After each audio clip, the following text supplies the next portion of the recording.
안녕하십니까. 만화공인중개사의 저자 이용훈입니다. 오늘은 민법 및 민사특별법 실전문제풀이 제33강 시간으로서 321번부터 330번 문제까지 같이 풀어보도록 하겠습니다. 자, 지금부터 321번 문제 시작하겠습니다.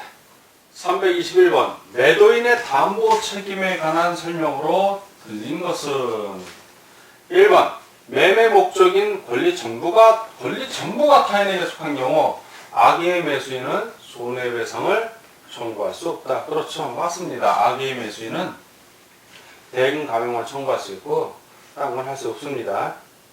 두 번째, 매매 목적인 권리 전부가 타인에게 속한 경우 매도인이 손해배상 책임을 진다면 그 배상액은 이행이익 상당액이다. 그렇죠. 이행이익 맞습니다. 3. 매매 목적인 권리 일부가 타인에게 속한 경우 선의의 매수인은 계약을 한 날로부터 1년 내에 권리를 행사해야 한다. 아니죠. 계약을 한 날이 아니라 타인의 권리에 속한다는 걸 사실을 안 날. 자, 사실을 안 날이죠. 사실을 안 날. 이날로부터 1년 내에 권리를 행사하면 되는 겁니다. 틀렸죠. 4. 건축 목적으로 매매된 토지가 관련 권리법상 건축 허가를 받을 수 없는 경우 그 하자 의무는 계약 성립시를 기준으로 판단한다. 맞습니다. 계약 성립시를 기준으로 판단한다. 5번 수량을 시정한 매매란 당사자가 매매 목적 인물인 특정물이 일정 수량을 가지고 있다는 것에 주관을 두고 대금도 그 수량을 기준으로 정한 경우를 말한다. 맞습니다. 다 오고 하나만 X 틀린 것은 3번이 정답이 되겠습니다. 다음 322번 매도인의 담보 책임에 관한 설명으로 옳은 것은 자 1번 타인의 권리 매매에서 권리 이전을 할 수 없게 된 매도인은 선의 매수인에 대하여 불능 당시의 시가를 표준으로 하여 계약이 이행된 것과 동일한 경제적 이익을 배상할 의무가 있습니다. 의무까지는 없다가 아니라 의무가 있다. 자, 민법 제570조, 572조에 나옵니다. 전 틀렸고요. 두 번째, 매매 목적물의 하자가 존재하는지 여부는 위험 이전시를 기준으로 판단해야 합니다. 자, 위험 이전시가 아니라 매매계약 성립시를 기준으로 판단해야 한다. 그것도 틀렸습니다. 대법원 판례 2000년 판례입니다. 3번 타인의 권리 매매에서 매도인이 그 권리를 취득하여 매수인에게 이전할 수 없는 경우 악의의 매수인은 계약을 해지할 수 없다.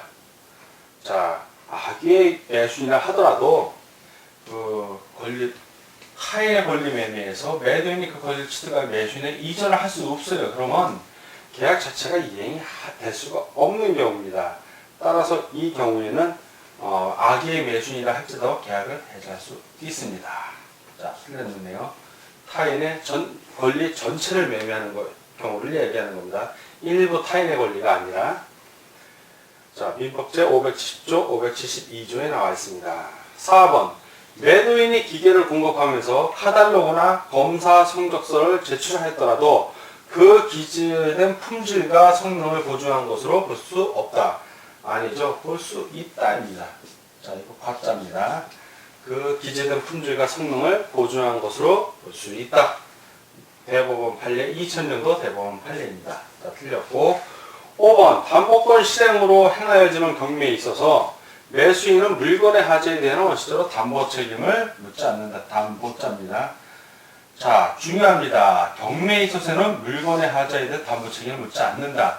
경매에서는 권리의 하자에 대한 것만 담보 책임을 묻지 물건의 하자에 대해서는 묻지 않습니다. 예를 들어서 낙찰자가 아파트를 낙찰 받았어요. 그래서 경매로 그 아파트 안에 화장실에 문제가 있다든가 물건의 하자가 있네. 문짝이 나갔다든가 그러면 경락받은 매수인이 알아서 고치는 거지 매도인 보고 이거 잘못됐으니까 고쳐주세요 해야 소용이 없다는 뜻입니다. 맞습니다. 다 X고 하나만으로 옳은 것은이니까 5번이 정답이 되겠습니다. 다음 323번 문제를 보겠습니다. 각각 을은 갑 소유 토지 1피츠를 200제곱미터로 생각하고 수량 지정 매매를 계약을 체결했는데 처음부터 30제곱미터가 부족한 것으로 판명되었다. 이에 대한 설명으로 틀린 것은 하나씩 보겠습니다. 1번 선의늘은, 자, 매수인이 선의예요. 부족한 거 몰라. 가액의 담보 책임상의 대금 감액 청구권을 행사할 수 있다. 맞죠? 일부 수량이 부족한 경우에 선의늘은 담보 책임, 대금 감액 청구권, 손해배상 청구권, 해자권 다 행사할 수 있습니다. 이 을은 가액의 계약 체결상의 과실을 이유로 손해배상을 청구할 수 없다. 맞죠? 계약 체결상의 과실이라는 것은 계약 자체를 못하는 거예요. 즉, 가압 소유 토지가 없다든가 이런 경우, 불능인 경우, 계약 체결 자체를 못할 경우에 그때 손해배상 청구하는 건데, 지금 이 경우는 수량이 좀 부족하다 뿐이지 계약 체결상의 과실까지는 아닙니다. 3. 을은 일부 무효를 이유로 한 부당이득 반환 청구권을 행사할 수 없다. 맞습니다.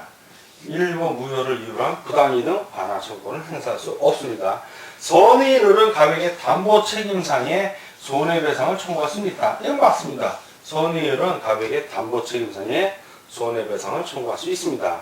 선의는 계약한 날부터 1년 내, 계약한 날부터 1년 내가 아니라 부족한 것을 안 날, 즉 사실을 안 날부터 1년 내에 담보 책임상의 권리를 행사해야 합니다.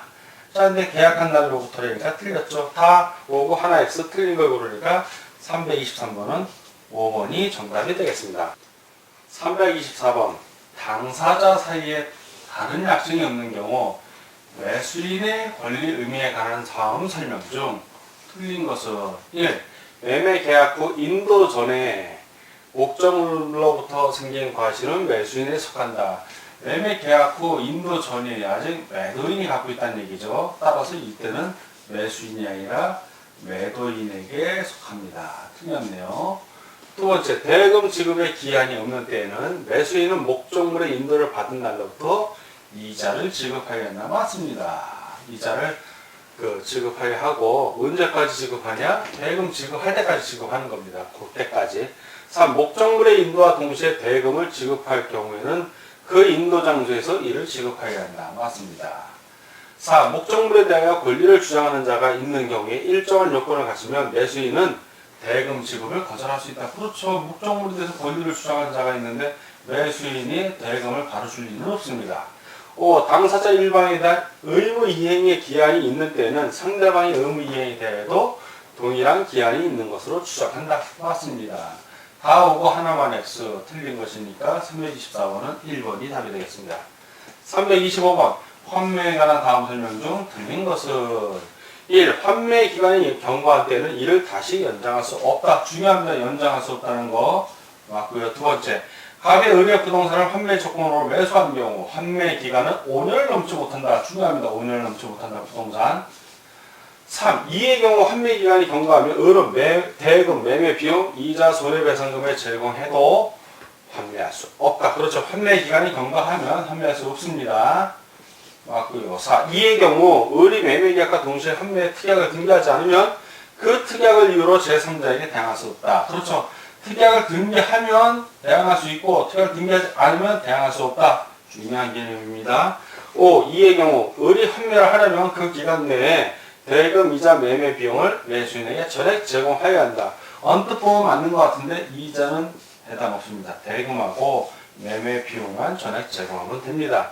왜 그러냐 하면 법의 규정이 그래서 민법 제590조에 매도인은 환매 기간 내에 대금과 매매 비용을 매수인에게 제공하지 아니하면 환매할 권리를 잃는다. 이렇게 되어 있기 때문에 대금과 매매 비용을 제공하면 됩니다. 틀렸네요. 다 오고 하나만 해서 틀린 것이니까 325번은 5번이 되겠습니다. 다음 326번을 보도록 하겠습니다. 326번. 환매와 교환 계약에 관한 설명으로 틀린 것은 1. 환매 기간을 정한 경우에는 이를 다시 연장하지 못한다. 맞습니다. 2. 교환 계약은 유상 계약이므로 이에는 매매의 규정이 준용된다. 맞고요. 3. 매매 계약과 동시에 하지 않은 환매 계약은 환매로서의 효력이 없다. 맞습니다. 4. 부동산 소유권의 이전 대가로 주식을 양도받은 약정은 교환 계약이다. 맞고요.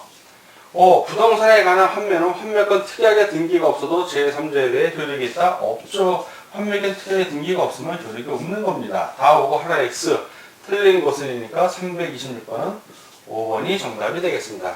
327번. 교환 계약에 관한 설명으로 틀린 것은 1번 교환계약의 목적물인 당사자 일방의 건물이 쌍방에게 책임 없는 사유로 소실된 경우, 자 책임 부담이죠. 그 당사자는 자 당사자 일방 그 사람을 말합니다. 상대방에 대하여 반대 급부를 청구할 수 있다 없다? 없다죠. 위험부담은 채무자 위험부담이기 때문에 그 본인이 책임을 집니다. 자 이거 틀렸고요. 두 번째, 교환 목적물의 가액을 시가보다 높게 고지하더라도 특별한 사정이 없는 한 의사결정에 불법적인 간섭을 한 것이라 볼 수 없으므로 위법한 행위가 되지 않는다.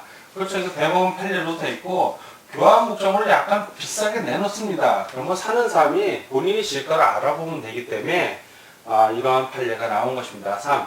교환계약의 당사자 일방이 인수한 교환 목적물에 관한 근저당권의 피담보 채무 지급 의무와 상대방의 소유권 이전 등기가 모두 이행되지 않은 채 이행기가 도구한 경우 양 채무는 동시 이행 관계에 있다. 대법원 판례로 인정이 되는 겁니다. 동시 이행 관계.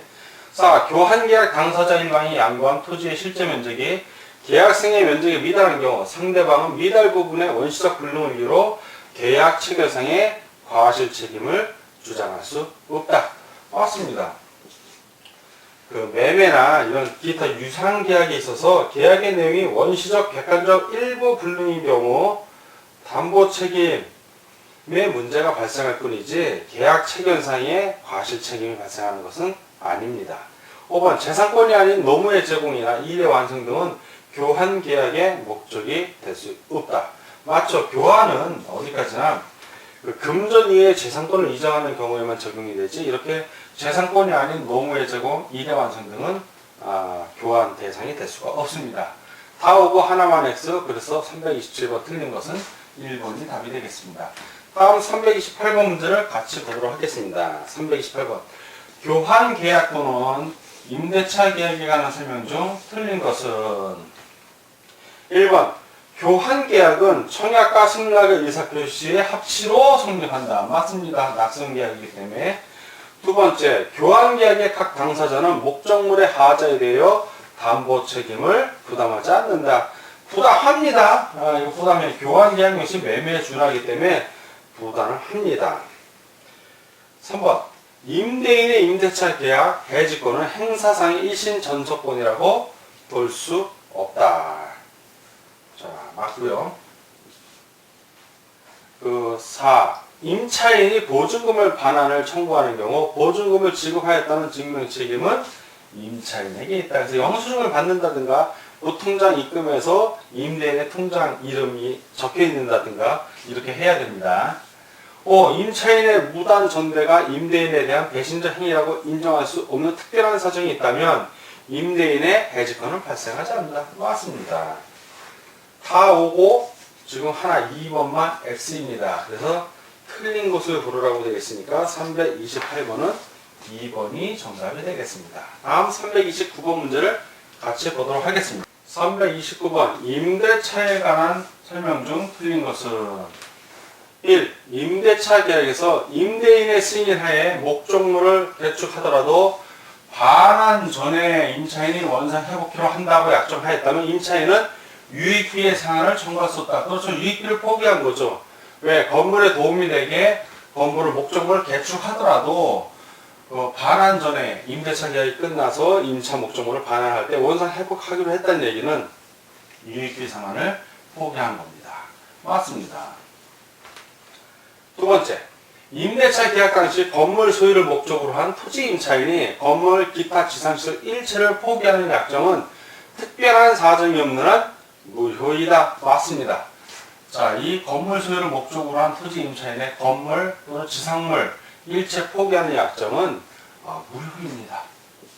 왜냐하면 너무 임차인에게 가혹하기 때문에 그렇습니다. 그 재산 침해가.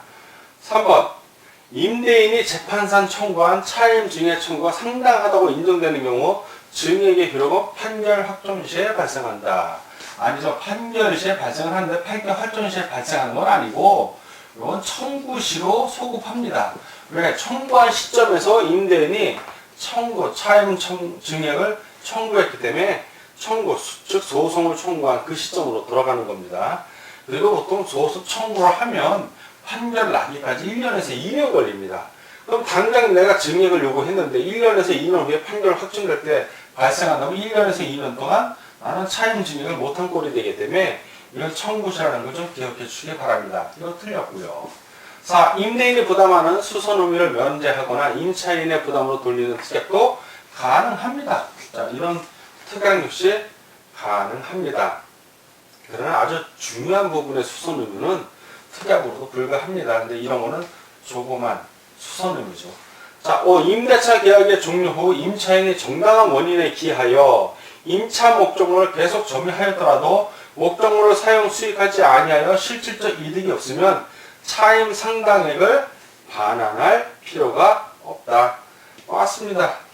역시 판례로 인정되는 부분들입니다. 다 오고 하나만 X 틀린 것을 고르니까 3번이 정답이 되겠습니다. 다음 330번 문제를 보도록 하겠습니다. 임대차에 관한 다음 설명 중 옳은 것은 1. 임차인의 유익비 상환 청구권을 포기하는 약정은 효력이 없다. 유익비 상환 청구 포기해도 됩니다. 그 약정 효력이 있습니다. 틀렸고 임차인의 부속물 매수 청구권을 배제하는 약정은 효력이 없다. 무효입니다. 이거를 배제하는 것은 민법제 652조에 나옵니다. 맞습니다. 이거는. 3. 부동산의 임차인은 언제나 임라인에 대하여 임차권의 등기를 청구할 수 있다고.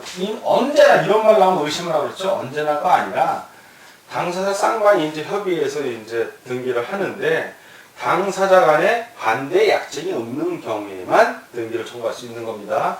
틀렸고. 4. 임차인의 지상물 매수 청구권은 계약갱신 청구를 전제로 합니다. 계약갱신 청구권을 전제로 하기 때문에 계약갱신 청구를 했는데 안 들어줄 때 그때 지상물 매수 청구를 하는 겁니다. 또한 계약갱신 청구권은 그 임차인이 토지 임차인이 2기에 걸쳐서 차임을 연체하면 계약갱신 청구권이 없어집니다. 그렇게 되면 지상물 매수 청구가 없어져요. 그래서 지상물 매수 청구권은 반드시 계약갱신 청구권을 전제로 한다는 거 꼭 기억해 주시기 바랍니다. 근데 아니라고 그러니까 틀린 지문이 되는 겁니다. 다른 사람의 물건은 임대차의 목적이 될 수 없다. 될 수 있죠. 다른 사람의 물건도 임대차 계약을 할 수 있습니다. 다른 사람 물건을 사온다든가 빌려온다든가 해서 빌려주면 되기 때문에 그렇습니다. 틀렸죠. 다 X고 하나만 O, 오는 것을 구하니까 330번은 2번이 정답이 되겠습니다. 자, 수고하셨습니다. 오늘 민법 및 민사특법법 실전 문제풀이 33강 시간으로서 321번부터 330번까지 푸느라고 수고 많으셨습니다. 오늘 또 열심히 하고 앞으로도 계속해서 문제 풀어주실 걸 당부드리면서 오늘 강의를 여기서 마치겠습니다. 감사합니다.